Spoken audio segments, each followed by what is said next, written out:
मेरे प्यारे देशवासियों, देश के 77वें स्वतंत्रता दिवस पर आप सभी को मेरी हार्दिक बधाई। ये दिन हम सब के लिए गौरवपूर्ण और पावन है। चारों ओर उत्सव का वातावरण देखकर मुझे बहुत प्रसन्नता हो रही है।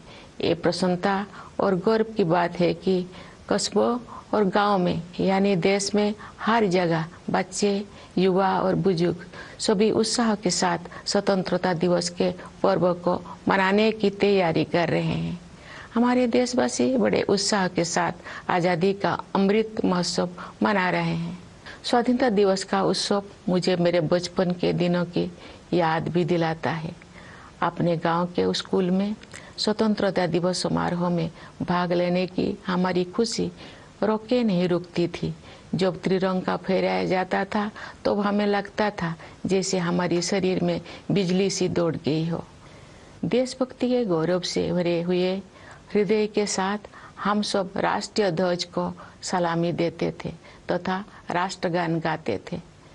मिठाइयाँ बांटी जाती थी और देशभक्ति के गीत गाए जाते थे जो कई दिनों तक हमारी मन में गूंजते रहते थे। ये मेरा सौभाग्य रहा है कि जब मैं स्कूल में शिक्षक बनी तो मुझे उन अनुभवों को फिर से जीने का अवसर प्राप्त हुआ। जब हम बड़े होते हैं तो हम अपने खुशी को बच्चों की तरह व्यक्त नहीं कर पाते, लेकिन मुझे विश्वास है कि राष्ट्रीय पर्व से जुड़े देशभक्ति की गहरी भावना में तनिक भी कमी नहीं आती है। स्वतंत्रता दिवस हमें ये याद दिलाता है कि हम केवल एक व्यक्ति ही नहीं है, बल्कि हम एक ऐसे महान जन समुदाय का हिस्सा है जो अपनी तरह का सबसे बड़ा और जीवंत समुदाय है। ये विश्व के सबसे बड़े लोकतंत्र के नागरिकों का समुदाय है। जब हम स्वतंत्रता दिवस समारोह मनाते हैं तो वास्तव में हम एक महान लोकतंत्र के नागरिक होने का उत्सव भी मनाते हैं। हमें हर एक की अलग अलग पहचान है। जाति, पंथ, भाषा और क्षेत्र के अलावा हमारी अपने परिवार और कार्य क्षेत्र से जुड़े पहचान भी होती है, लेकिन हमारी एक पहचान ऐसे है जो इन सब से ऊपर है और हमारी वो पहचान है भारत का नागरिक होना। हम सभी समान रूप से इस महान देश के नागरिक हैं। हम सबको समान अवसर और अधिकार उपलब्ध है तथा हमारे कर्तव्य भी समान है। लेकिन ऐसा हमेशा नहीं था। भारत लोकतंत्र की जननी है और प्राचीन काल में भी हमारे यहाँ जमीनी स्तर पर लोकतांत्रिक संस्थाएं विद्यमान थी, किंतु लंबे समय तक चले औपनिवेशिक शासन ने उन लोकतांत्रिक संस्थाओं को मिटा दिया था। 15 अगस्त 1947 के दिन देश ने एक नया सपेरा देखा। उस दिन हमने विदेशी शासन से तो आज़ादी हासिल की है, हमने अपनी नियति का निर्माण करने की स्वतंत्रता भी प्राप्त की। हमारी स्वाधीनता के साथ विदेशी शासकों द्वारा उपनिवेश छोड़ने हमारे द्वारा स्वाधीनता के से भी अधिक उल्लेखनीय है हमारे स्वाधीनता संग्राम का अनोखा तरीका। महात्मा गांधी तथा अनेक असाधारण एवं दूरदर्शी विभूतियों के नेतृत्व में हमारा राष्ट्रीय आंदोलन अद्वितीय आदर्श से अनुप्राणित था। गांधी जी तथा अन्य महानायकों ने भारत की आत्मा को फिर से जगाया और हमारी महान सभ्यता के मूल्यों का जन जन में संचार किया। भारत के ज्वलंत उदाहरण का अनुसरण करते हुए हमारे स्वाधीनता संग्राम की आधारशिला सत्य और अहिंसा को पूरी दुनिया के अनेक राजनीतिक संघर्षों में सफलतापूर्वक अपनाया गया है। स्वतंत्रता दिवस की पूर्व संध्या पर मैं भारत के नागरिकों के साथ एकजुट होकर सभी ज्ञात और अज्ञात स्वतंत्रता सेनानियों को कृतज्ञतापूर्वक श्रद्धांजलि अर्पित करती हूँ। उनके असंख्य बलिदानों से भारत ने विश्व समुदाय में अपना स्वाभिमानपूर्ण स्थान फिर से प्राप्त किया। मातंगिनी हाजरा और कनकलता बरुआ जैसे वीरांगनाओं ने भारत माता के लिए अपने प्राण निछावर कर दिया। माँ कस्तूरबा राष्ट्रपिता महात्मा गांधी के साथ कदम से कदम मिलाकर सत्याग्रह के मार्ग पर चलती रही। सरोजिनी नायडू, ओमू स्वामीनाथन, रमा देवी, अरुणा आसफ अली और सुचेता कृपलानी जैसे अनेक महिला विभूतियों ने अपने बाद की सभी पीढ़ियों की महिलाओं के लिए आत्मविश्वास के साथ देश तथा समाज की सेवा करने के प्रेरक आदर्श प्रस्तुत किए हैं। आज महिलाएं विकास और देश सेवा के हर क्षेत्र में बढ़ चढ़कर योगदान दे रही हैं तथा राष्ट्र का गौरव बढ़ा रहे हैं। आज हमारी महिलाओं ने ऐसे अनेक क्षेत्रों में अपना विशेष स्थान बना लिया है जिनमें कुछ दोषों को पहले उनकी भागीदारी की कल्पना भी नहीं की जा सकती थी। मुझे ये देखकर प्रसन्नता होती है कि हमारे देश में महिलाओं के आर्थिक सशक्तिकरण पर विशेष ध्यान दिया जा रहा है। आर्थिक सशक्तिकरण से परिवार और समाज में महिलाओं की स्थिति मजबूत होती है। मैं सभी देशवासियों से आग्रह करती हूँ कि वे महिला सशक्तिकरण को प्राथमिकता दें। मैं चाहूँगी कि हमारी बहनें और बेटियाँ साहस के साथ हर तरह की चुनौतियों का सामना करें और जीवन में आगे बढ़े। महिलाओं का विकास स्वाधीनता संग्राम के आदर्श में शामिल है। प्यारे देशवासियों, स्वतंत्रता दिवस हमारे लिए अपने इतिहास से पुनः जुड़ने का अवसर होता है। ये हमारे वर्तमान का आकलन करने और भविष्य की राह बनाने के बारे में चिंतन करने का अवसर भी है। आज हम देख रहे हैं कि भारत ने न केवल विश्व मंच पर अपना यथाचित स्थान बनाया है, बल्कि अंतर्राष्ट्रीय व्यवस्था में अपनी प्रतिष्ठा को बढ़ाया भी है। अपनी यात्राओं और प्रवासी भारतीयों के साथ बातचीत के दौरान मैंने अपने देश के प्रति उनमें एक नया विश्वास तथा गौरव का भाव देखा है। भारत पूरी दुनिया में विकास के लक्ष्यों और मानवीय सहयोग को बढ़ावा देने में महत्वपूर्ण भूमिका निभा रहा है।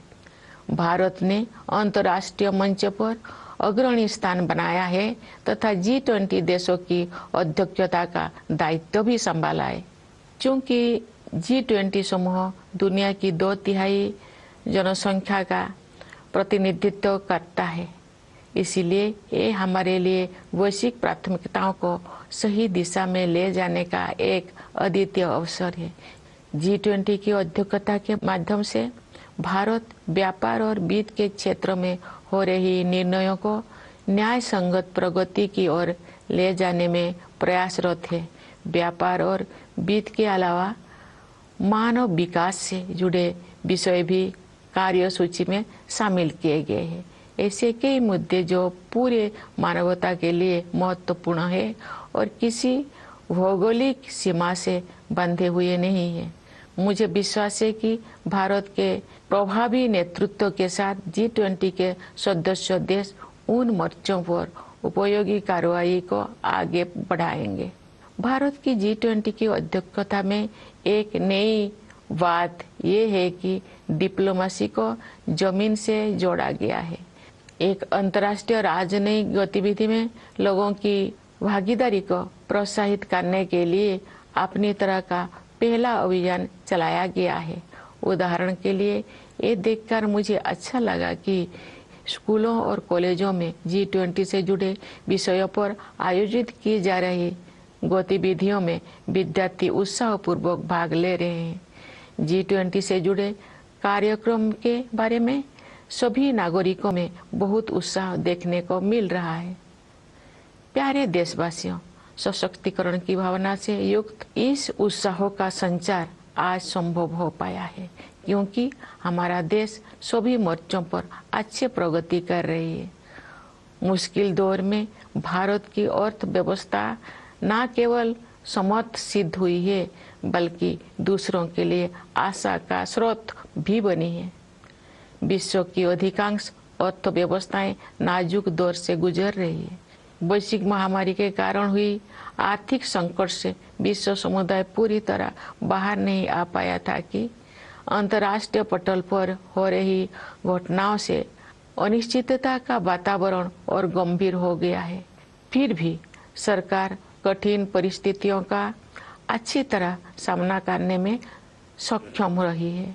देश ने चुनौतियों को अवसरों में बदला है और प्रभावशाली जीडीपी ग्रोथ भी दर्ज की है। हमारे अन्नदाता किसानों ने हमारी आर्थिक वृद्धि में महत्वपूर्ण योगदान दिया है। राष्ट्र उनका ऋणी है। वैश्विक स्तर पर मुद्रास्फीति यानी इन्फ्लेशन चिंता का कारण बनी हुई है, लेकिन सरकार और रिजर्व बैंक इस पर काबू पाने में सफल रही है।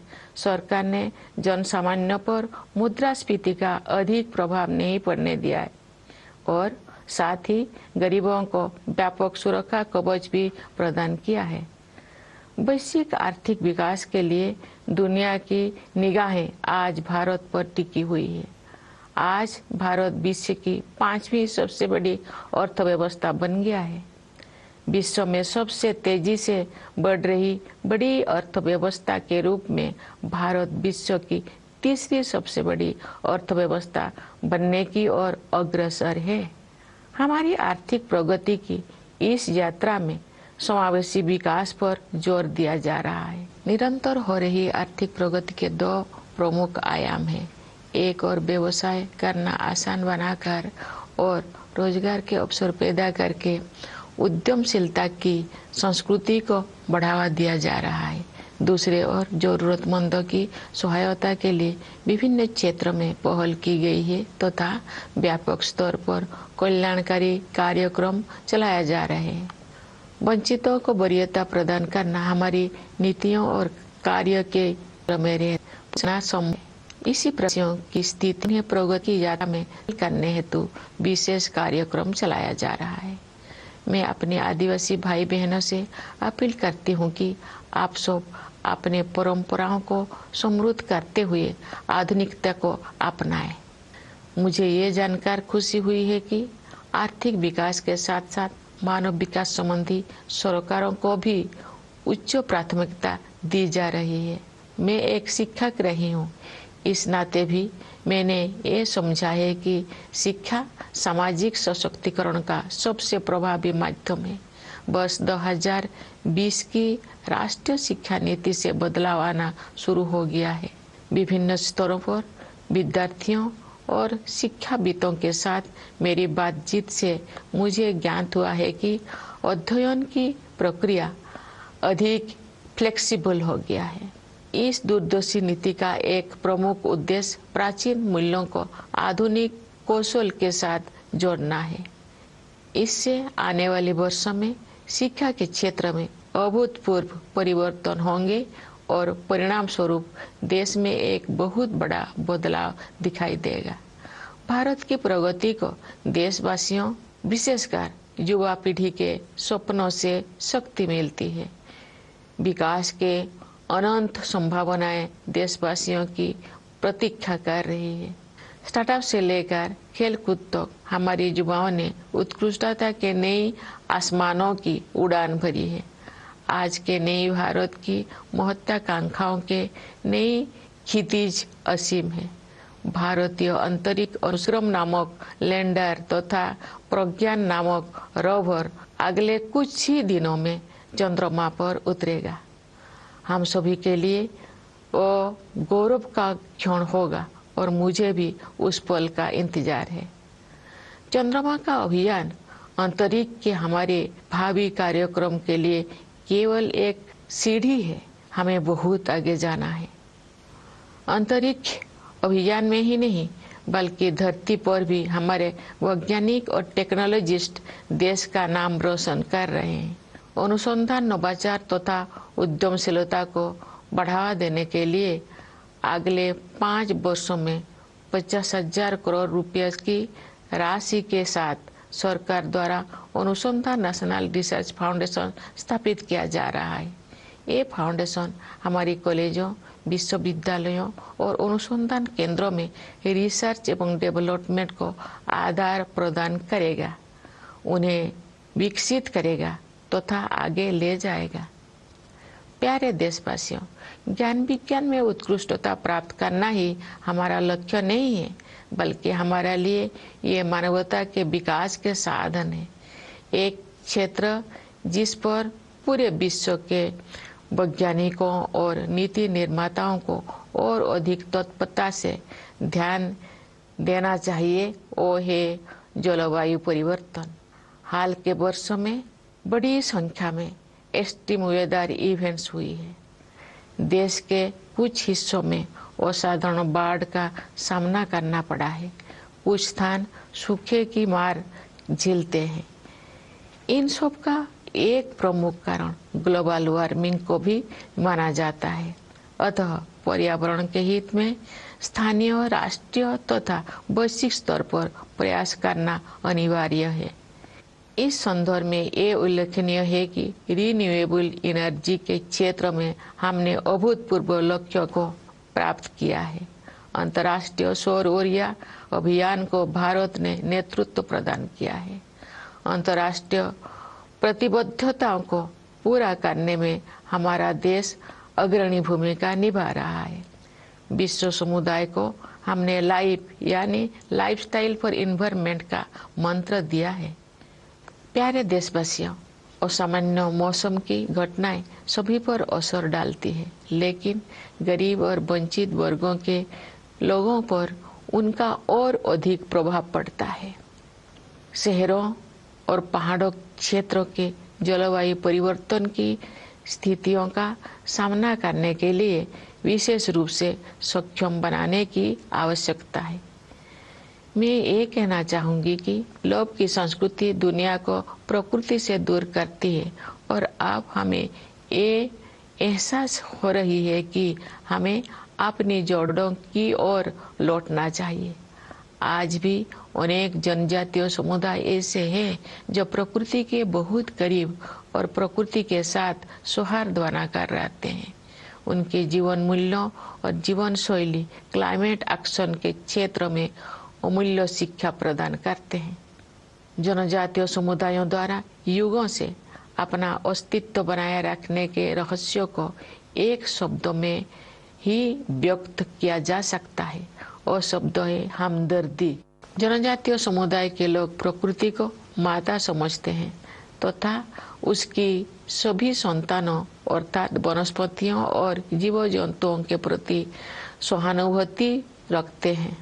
कभी कभी दुनिया में हमदर्दी की कमी महसूस होती है, लेकिन इतिहास साक्षी है कि ऐसे दौर केवल कुछ समय के लिए ही आते हैं, क्योंकि करुणा हमारा मूल स्वभाव है। मेरा अनुभव है कि महिलाएं हमदर्दी के महत्व को और अधिक गहराई से महसूस करती है और जब मानवता अपनी राह से भटकती है तो वे सही रास्ता दिखाती है। हमारे देश ने नई संकल्प का वर्ष 2047 तक एक विकसित राष्ट्र बनाने की दिशा में आगे बढ़ रहे हैं। आइए हम सभी अपने संवैधानिक मूल कर्तव्यों को निभाने का संकल्प ले तथा व्यक्तिगत और सामूहिक गतिविधियों के सभी क्षेत्रों में उत्कृष्ट की ओर आगे बढ़ने का सतत प्रयास करें, ताकि हमारा देश निरंतर उन्नति करते हुए कर्मठता तथा उपलब्धियों की नई ऊंचाइयां हासिल करे। प्यारे देशवासियों, हमारा संविधान हमारा मार्गदर्शक दस्तावेज है। संविधान की प्रस्तावना में हमारे स्वाधीनता संग्राम के आदर्श समाहित है। आइए हम अपने राष्ट्र निर्माताओं के सपनों को साकार करने के लिए सद्भाव और भाईचारे की भावना के साथ आगे बढ़े। स्वतंत्रता दिवस की पूर्व संध्या पर मैं पुनः आप सबको विशेष रूप से सीमाओं की रक्षा करने वाले सेना के जवानों, अंतरिक्ष सुरक्षा प्रदान करने वाले सभी बलों एवं पुलिस के जवानों तथा दुनिया के विभिन्न हिस्सों में रहने वाले प्रवासी भारतीयों को बधाई देती हूँ। सभी प्यारे देशवासियों को बहुत बहुत शुभकामनाएं। धन्यवाद। जय हिंद, जय Bharat.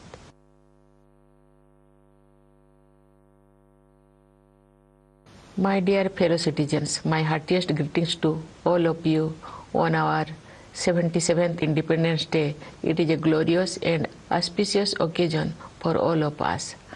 I am overjoyed to see that festivity is in the air.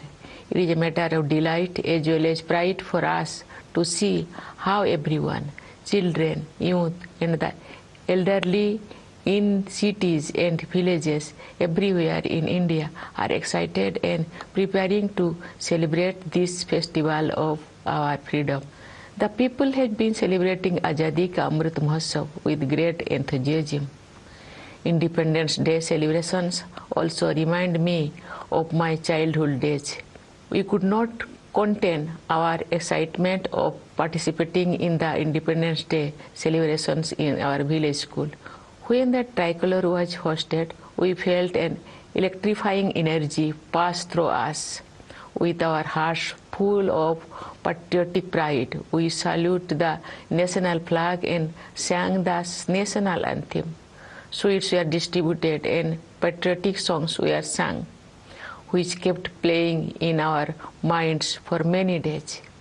I was fortunate in having an opportunity to relive these experiences when I became a school teacher. When we grow up, we may not remain as expressive of our joy as children are, but I am sure that the intensity of the patriotic feelings associated with the celebration of national festival is not diminished at all.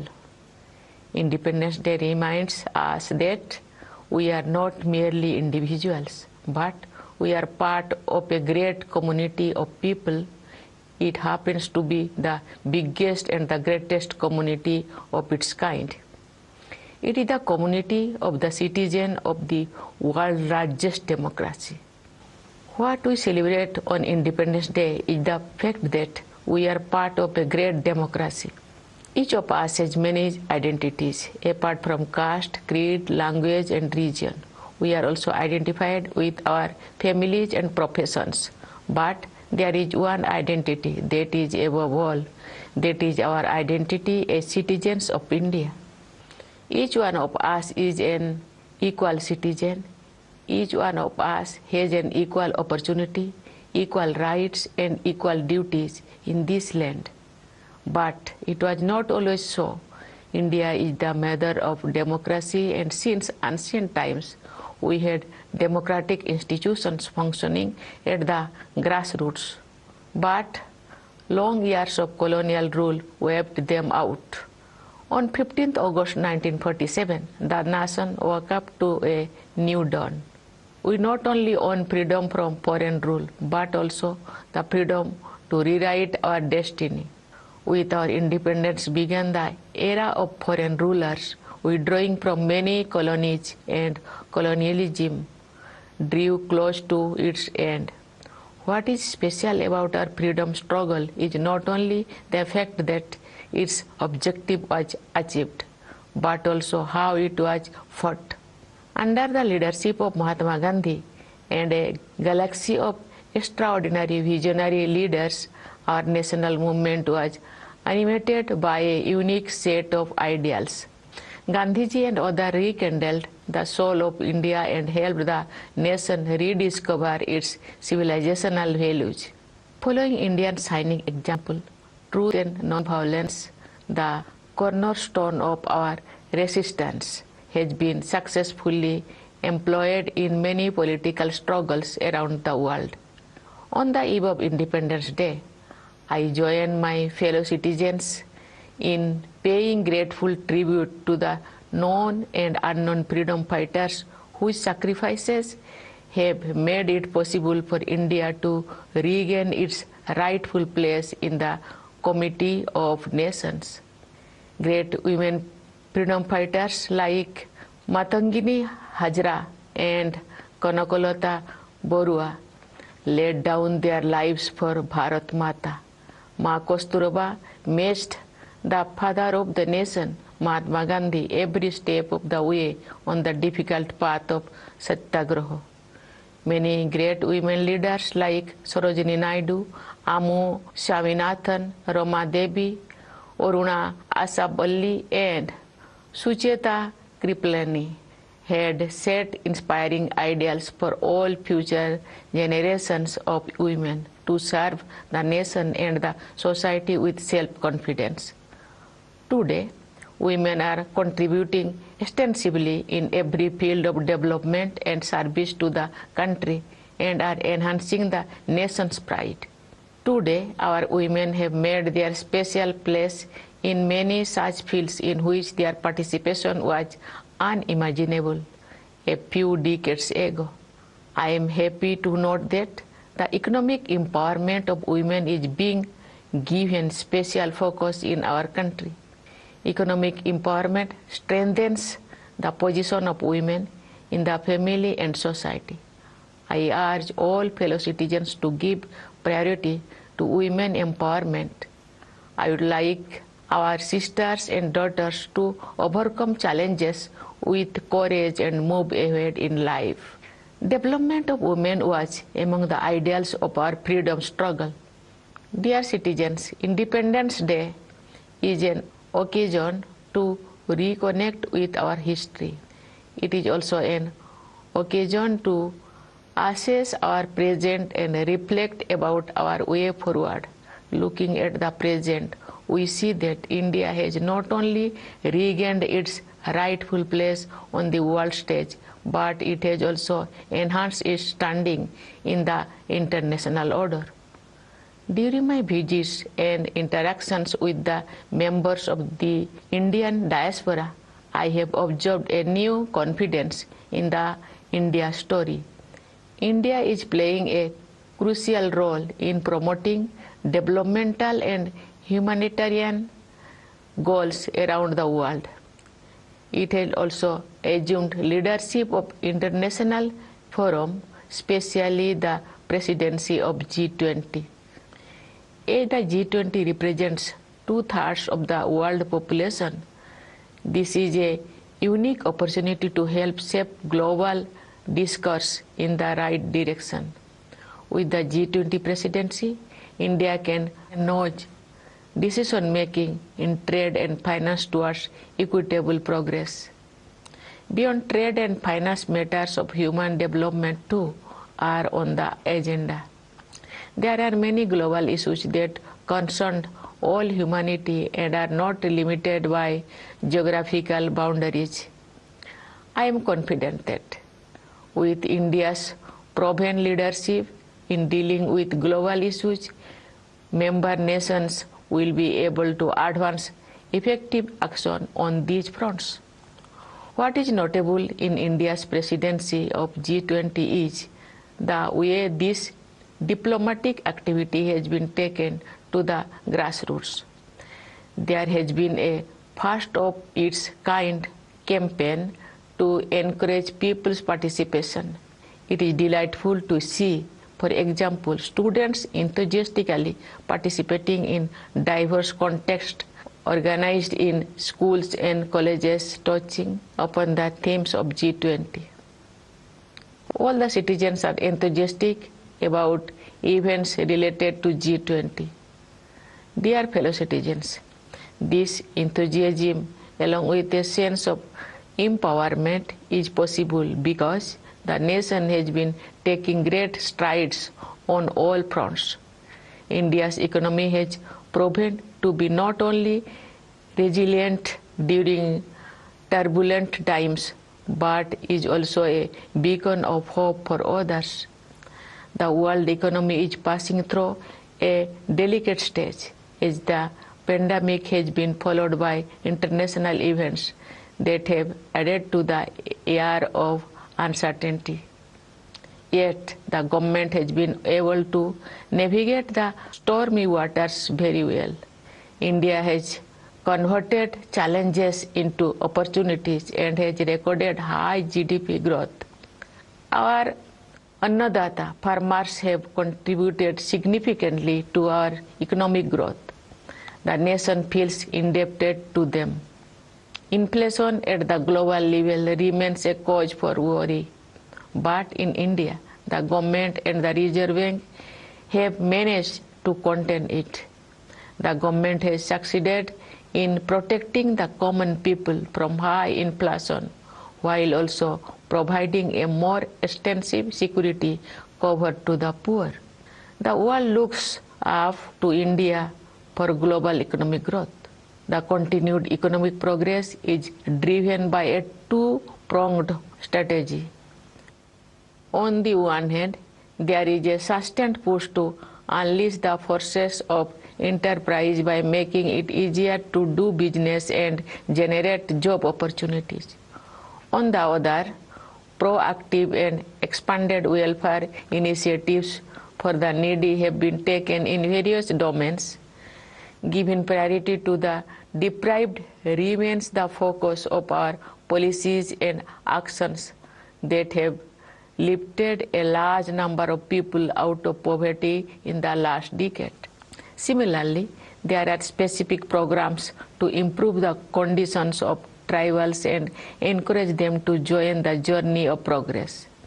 I appeal to our tribal brothers and sisters to enrich their traditions while embracing modernity.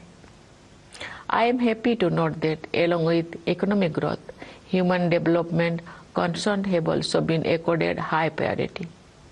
Having been a teacher also, I have realized that education is the greatest tool of social empowerment.